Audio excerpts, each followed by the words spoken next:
그러면 지금 이제 이번 시간에는 이 항산화 물질을 투여함으로 인해 가지고 어떤 이제 사과나무가 겪고 있는 그런 병해충 방제에는 그런 어떤 영향을 끼치는지 이 부분을 한번 설명을 좀 해주시죠. 네, 그렇게 하시죠. 식물은 이제 그 생존을 위해서 자기가 방어하는 기작이 따로 있습니다. 예. 그래서 그게 이제 제가 첫 시간에 말씀드렸던 그 식물이 만드는 화학물질 중에 파이토알렉신, 또 파이토케미칼, 또 파이토케미칼 내에 항산화 성분 이런 걸로 구성이 되는데, 파이토알렉신은 우리가 흔히 이제 들어보셨을 거예요. 알리신이라든가 사포닌이라든가 뭐 아스베르톨이라든가 이런 성분들, 이런 것들이 거의 대부분 항균, 항진균 물질이거든요. 그래서 곰팡이나 균에 직접적으로 대항하는 역할을 합니다. 그 다음에 파이토케미칼 같은 경우에는 생리적인 균형이나 식물의 성장이나 세포 손상을 방지한다거나 광합성을 촉진시킨다거나 호르몬을 또 조절한다거나 혹은 또 환경 스트레스에 대응한다거나 이런 그 보호 기능을 하는 거죠. 그래서 보면 황이 들어가게 되면 몇 가지 황화합물들이 만들어지는데, 황화다당류라든가, 이 황화다당류는 결과적으로는 또 보시면 냉해에도 효과가 있는 것이고요. 그래서 황화합물, 그 다음에 황시아나물 이렇게 이제 나눌 수 있는데, 이런 물질들이 어떤 작용을 하냐면 세포벽을 공통적으로 강화시킵니다. 그 다음에 항균, 항진균 물질을 만들어내요. 그 다음에 이제 항산화 성분을 만들어내서 세포를 보호하는 기능을 하는 거죠. 그래서 황이라는 것이 우리가 연면살포에서 곰팡이 잡는다라는 개념으로 쓰여지는 것은 아주 극히 일부분의 황의 효과라고 보시면 될 것 같아요. 그래서 이제 사과나무에서 그러면 실제 균이 들어왔을 때 이런 항산화 제거법을 했을 때 하게 되면 어떤 효과가 있냐면, 세포벽이 두껍고 표피에 저항물질들, 진균물질들이 왁스층이라든가 뭐 이런 것도 두꺼워지고 이렇게 되다 보니까 쉽게 침투가 안 되죠. 그 사이에 방제가, 농부가 방제를 하게 되면 효과는 더 커지는 것이고요. 그래서 보면 내부에서 저항할 수 있는 저항물질이 있다는 거예요. 그래서 저항물질이 있는 것과 없는 상태에서 균이 침투하는 것은 차이가 많겠죠. 그냥 뭐 순식간에 뚫려버리는 거죠. 그래서 보시면 사과 열매를 두고 보면 항산화 성분이 가장 많은 것이 보면 이 시방주입니다. 씨앗을 가장 중요시 여기는 거죠. 중자를 보호하는. 그 다음에 많은 것이 과피예요. 과피에 많고, 과육이 이제 마지막이에요. 그래서 과피에 많은 것은 외부적인 어떤 균이나 곰팡이가 침투해 왔을 때 1차적으로 방어 역할을 하는 거죠. 그래서 여기 보시면 이제 좀 더 쉽게 이해하기 쉽게 보면, 내부에서 이런 항산화 성분들이 병균의 침투를 방지하고 항진균 물질들이 침투를 방지하는 역할을 하고 있을 때 농부가 방제를 하면 방제 효과는 더 커진다는 것이고, 실제 그러면 사과 껍질에 어떤 성분들이 그렇게 포집되어 있냐면 왁스층이라든가 페놀산이라든가 폴리페놀이라든가 플라보노이드 같은 게 있어요. 그래서 이런 것들이 실질적으로는 병해충에 저항하는 기능도 하지만 과도한 햇빛이나 자외선이나 이런 데 노출됐을 때 세포를 보호하는 기능까지도 같이 합니다. 또 한여름에 고온으로 올라갈 때 왁스층은 사과 껍질에서 수분이 빠져나가는 것을 막아주기도 하죠. 그래서 이제 좀 이 부분은 제가 이제 여러 가지 불안병이라든가 화상병이라든가 뭐 이런 부분, 갈반도 마찬가지지만 사실은 우리 사과농사에서 가장 지금 두려운 존재 중에 하나죠. 근데 불안병을 예로 들자면 우리나라에 불안병이 나타나기 시작한 게 1919년이라고 해요. 근데 이게 문제가 되기 시작한 거는 1970년대 이후에요. 그렇죠. 한동안 좀 잠잠하다가. 그렇죠. 근데 뭐 그때는 왜 안 나타나다가 이렇게 되냐. 물론 가수농가가 급격하게 늘어난 탓도 있겠지만, 제가 생각했을 때는 저 시기에는 농가들이 자체적으로 황을 고아서 썼어요. 방제를 했다는 얘기예요. 황을 가지고. 이게 이때 고아서 쓴 황은 토양으로 들어가고 흡수가 되고 하는 기능보다는 곰팡이를 잡는 기능을 가지고 있는 거죠. 그래서 이때는 불안병이 그렇게 난동을 피우지 못했어요. 불안병의 원인균은 곰팡이입니다. 근데 이 개체수가 낮았을 때는 나무를 공격할 수가 없어요. 근데 이게 이제 고온가스방 환경이 계속 진행되다 보니까, 또 방제가 일반 농약으로만 이루어지다 보니까 이게 상대적으로 개체수가 늘어나버린 거죠. 그래서 젖먹고리를 통해서 올라가거나 아니면 가지치기 하고 난 뒤에 절단 부위에서 감염이 되거나 하는 것들이 나타나는데, 이제 이런 경우를 좀 장기적으로 봐서 치료하고 또 예방하려고 하면 제일 첫째는 뿌리로 황을 흡수시켜야 돼요.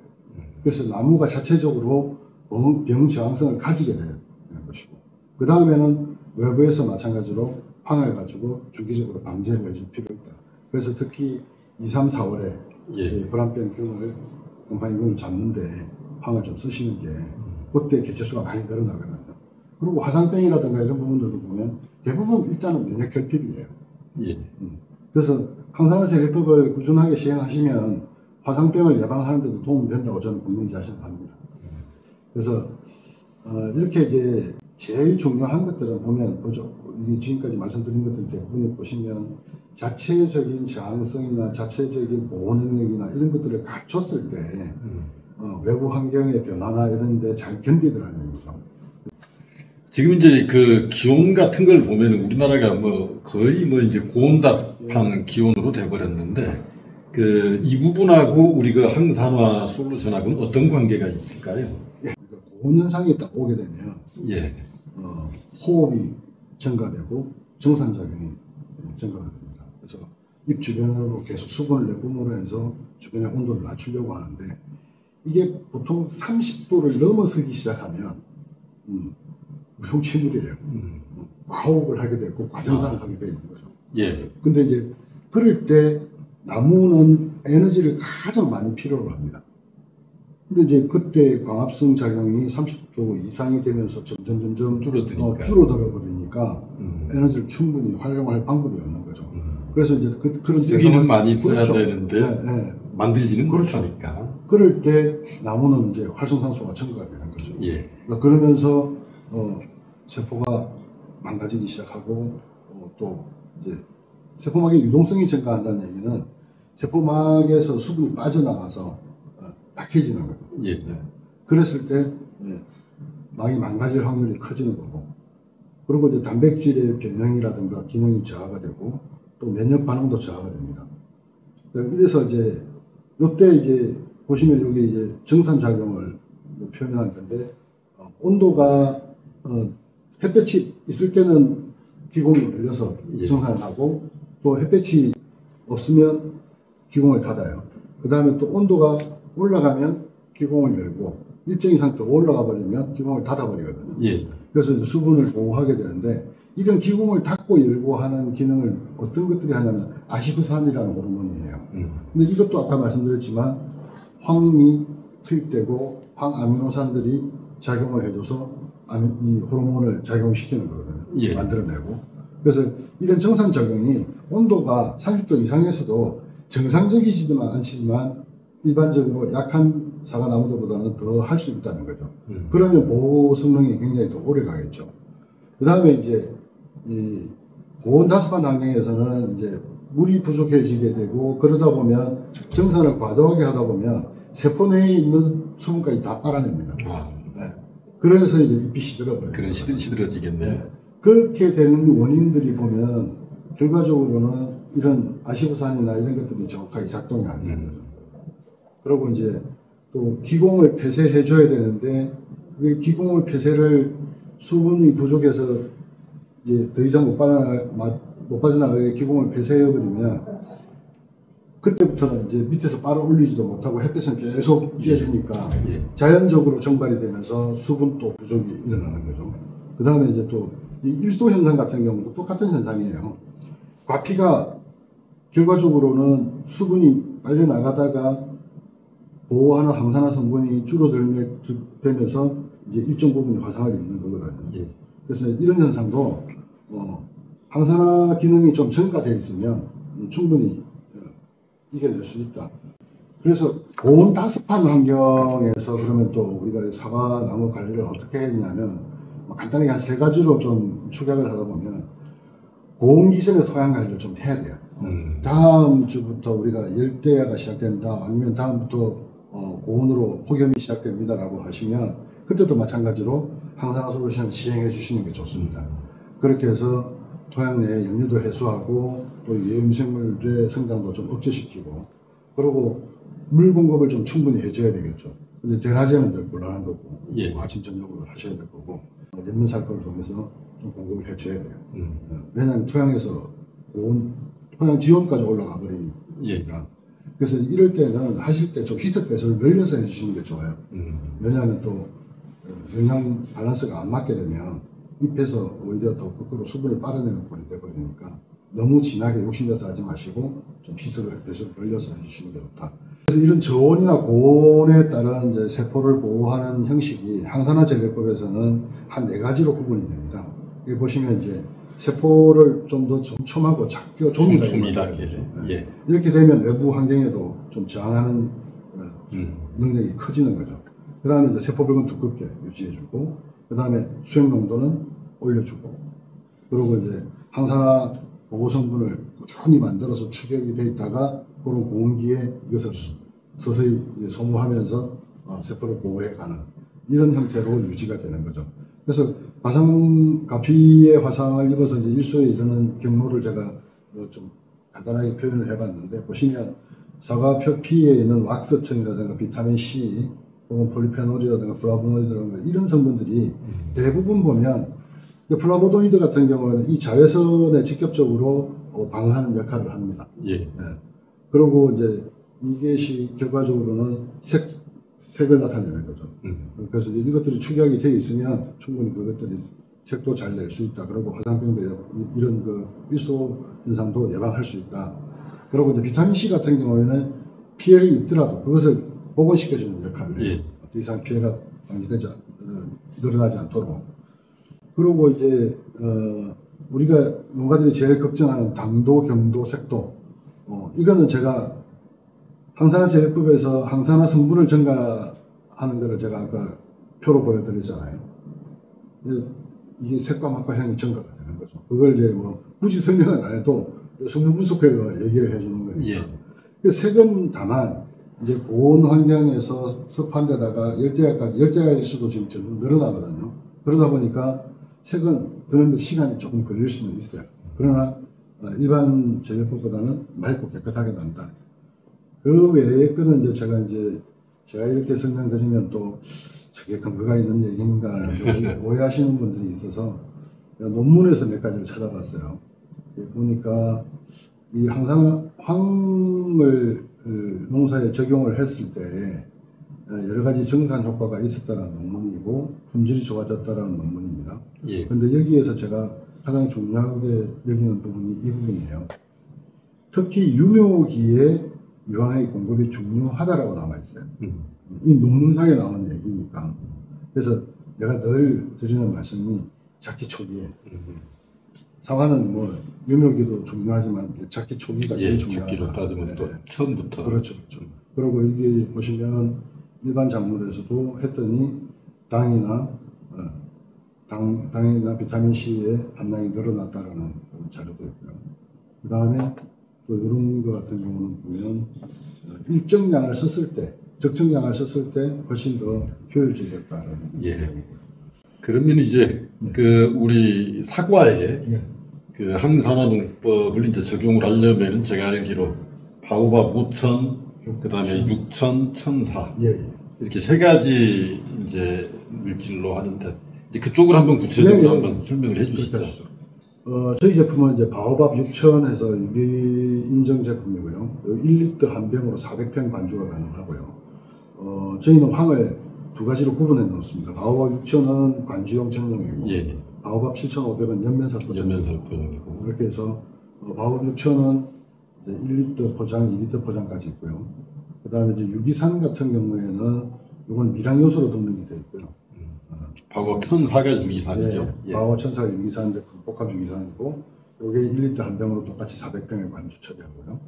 그 다음에 바오밥 5,000은 황하고 미강을 거의 7:3 정도로 비율로 이렇게 혼합을 해가지고 황을 분해하는 광합성분으로 발효를 시켜 놓은 거예요. 이 놈은 이제 부대를 열어보시면 이 비료를 이런 펠렛 비료나 이런 것들을 많이 좀 다뤄보신 분들은 이게 하얗게 분이 서려 있는 것들이 굉장히 좋은 비료라고 알고 계세요. 근데 이제 이 제품을 들면 그 분이스러 있으니까 또 모르시는 분들은 곰팡이가 서럽다 이래가지고 예. 오래된 제품이라 이렇게 얘기하시는데 오히려 더 좋은 거죠. 예, 그런 오해는 안 하셨으면 좋겠고 이거 바오밥 7,500원 제가 말씀드린 대로 연면살포 전용이고요. 예. 요것은 가급적 오후에 3시 이후에 500배 희석으로 해서 뿌려주시면 흰가루 같은 경우에는 아주 잘 됐습니다. 그리고 사과 같은 고온일 때는 하면 안 되겠죠. 예. 공기에는 아무래도 하면 안 되는데 오후 3시, 4시 이후에는 괜찮아요. 예. 해도 상관없고 그리고 사과 농사에서는 이제 가수 동계방제 그래서 동계방제를 2번 제가 좀 농가한테 부탁을 드려요. 겨울에 SSE를 정리해서 넣기 전에 한번 바닥 위주로 하부로 네, 하부를 집중적으로 바닥 위주로 해주시고 봄에 가수소독 때는 나무 위주로 이렇게 해주시면 과원 내에 균들이나 이런 것들의 피해는 최대한 막을 수가 있고요. 이게 이제 가장 중요한 부분인데 제가 소개드린 제품을 어떻게 이제 시비를 하냐면 보시면 이제 바오밥 6,000하고 1,000사를 한 병 한 병을 가지고 물 500에 해서 물량은 좀 늘어나도 상관없습니다. 예. 단지 400평 안에 관주 처리를 하셔야 되는데 요게 가장 기본 시비법이거든요. 예. 그래서 요거를 보시면 요게 이제 물을 빨아 올리기 시작하고 잎눈이 발화하려고 딱 준비를 할 때 2월 말. 네, 2월 말 3월 초 요때 1차로 해주시고요. 그 다음에 꽃이 피기 전에 개화기. 예, 개화기 때 개화기 직전에 한번 또 해주시고 그 다음이 이제 개화가 되고 난 이후에 착과가 시작이 될 때 요때 해주시면 요노는 쭉 가시면서 5월 6월로 가면서 꽃눈 형성에도 도움이 돼요. 예. 예. 그리고 장마기 직전에 꼭 해주셔야 돼요. 장마 일기예보가 나오면 무조건 해주셔야 돼요. 그랬더니 이제 또 병충해 방제를 위한 사전 포성일 수도 수도 있고, 예, 그리고 이제 과습이나 이런 데서 오는 뿌리의 문제. 이게 우리가 이제 갈반병을 갈반균에 의해서 이렇게 오는 경우도 있지만 과습에서 오는 경우도 많거든요. 그 예. 낙엽병처럼 오는. 맞습니다. 예. 예. 근데 그런 것들은 제가 처방해 보면 이 항산화 솔루션 6,000하고 1,000사를 처방해 주고 나면 거의 빨리 회복이 돼요. 그러고 나서 이제 장마가 끝나고 나면 바로 공기로 들어가기 때문에 예. 그리고 장마 끝남과 동시에 바로도 한번 해주셔야 돼요. 그러고 나면 이제 비대기에 예, 해주시고 이제 요 마지막은 제가 이제 사실은 1년 농사가 다 끝났기 때문에 더 이상 하기 싫은 게 농민들 입장이에요. 그렇죠. 근데도 꼭 부탁을 드리는 게 가급적이면 마지막까지 수확하고 난 뒤에 잎이 있는 상태에서 6,000과 1,000사를 좀 시비를 해주시면 원래는 이제 일반적으로는 6회를 하는데 그렇죠. 관주를 네. 끝까지 만약에 한다면 마지막에 감사비로 때 같이 한번 해주시면 10회까지도 가능하다. 네. 그래서 그걸 해주시는 것과 안 해주시는 것은 봄에 보면 차이가 나요. 예. 그러고 나서 이제 요 감사비료를 하실 때 11월 달에서 한 12월 하반기까지 뭐 늦으면 1월까지도 상관없어요. 예. 바오밥 5천 제품을 바닥에다 100평당 안고 뿌리는데 요거는 아까도 말씀드렸지만 토양에 질소나 영양을 주는 게 아니고 예. 여기 광합성 균의 분포수를 늘리는 개체수를 늘리는 거기 때문에 겨울에 해주셔야 이게 얼고 녹고 하면서 확산이 됩니다. 분해도 더 네, 잘 그리고 이제 봄부터 본격적으로 이런 균들의 활동이 이거는 펠릿 형태로 되어 있는 거죠. 예. 그래서 요게 이제 기본 원리죠. 알겠습니다. 예. 총 4회에 걸쳐 가지고 우리 코코스토리의 김상덕 사장님과 함께 항산화 농법을 사과에 적용하는 그 방법에 대해서 알아봤습니다. 감사합니다. 고맙습니다.